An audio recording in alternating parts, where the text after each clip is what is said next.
Je vous emmène aujourd'hui dans le quartier du Parc Monceau à Paris. C'est Napoléon III qui décida de transformer la fameuse plaine Monceau en un quartier chic et élégant. Et il donne l'ordre à Victor Baltard, qui venait de terminer les Halles en 1852. Il lui demande une église à la mémoire de Saint-Augustin, l'évêque d'Hippone. Voilà la façade.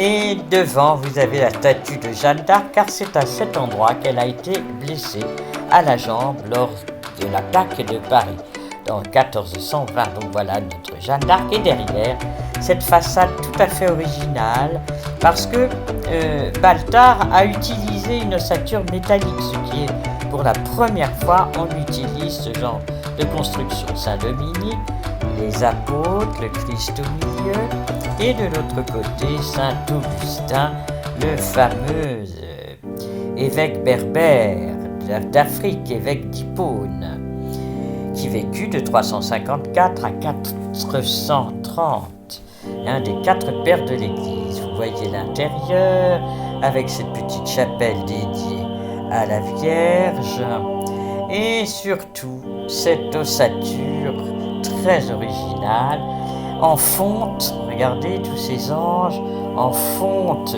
polychrome, dorée, et sur laquelle on a fixé la pierre.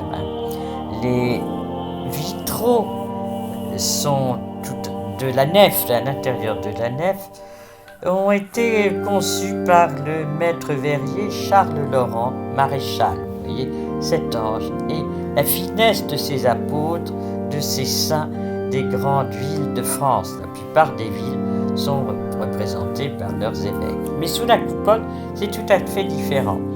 Les vitraux sont des grisailles relevées au jaune d'argent, ce qui laisse passer très peu de lumière et fait de cette église une église excessivement sombre. Voilà tout le battant de la coupole avec ces fameux vitraux du maître verrier Charles Laurent, maréchal.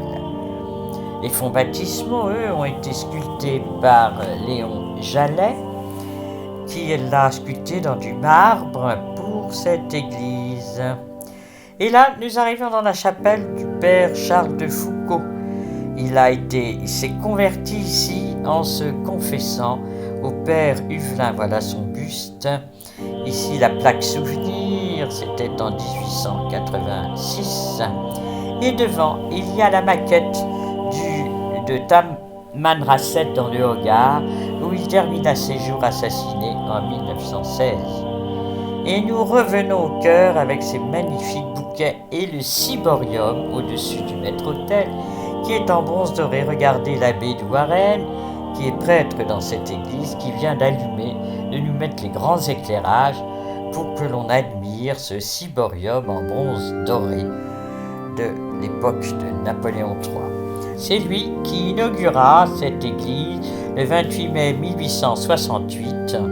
L'enthousiasme n'était pas fou dans la population, on n'aimait pas cette église, mais bon, il fallait imposer ces nouvelles techniques d'ossature métallique.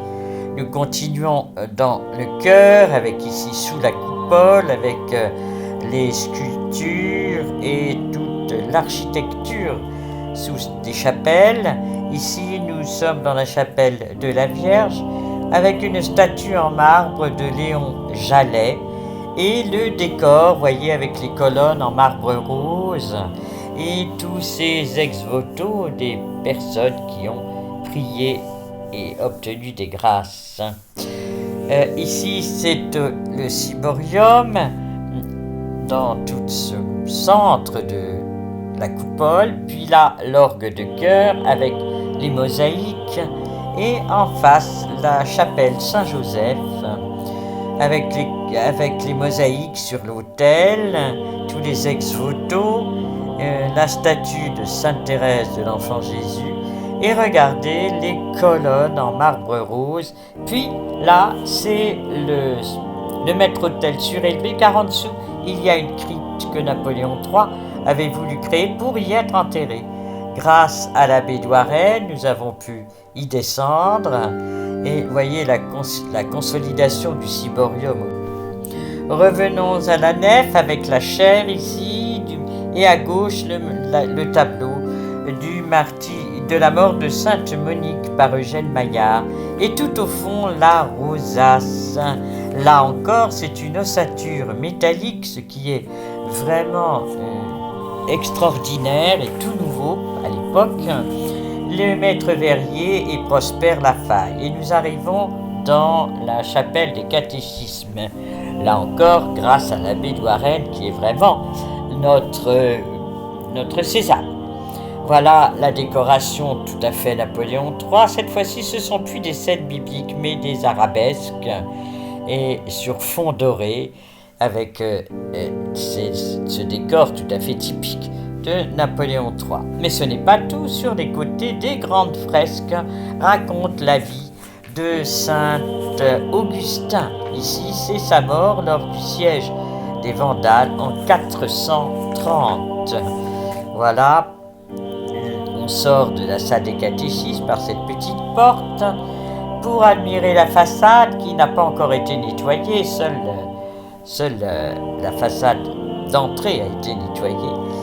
Et là, le Christ à la transfiguration avec Moïse et Élie. Vous voyez ici le porche. Et nous laissons cette église pour aller vers un autre lieu, dans une autre église. Et je vous dis à très bientôt. Au revoir.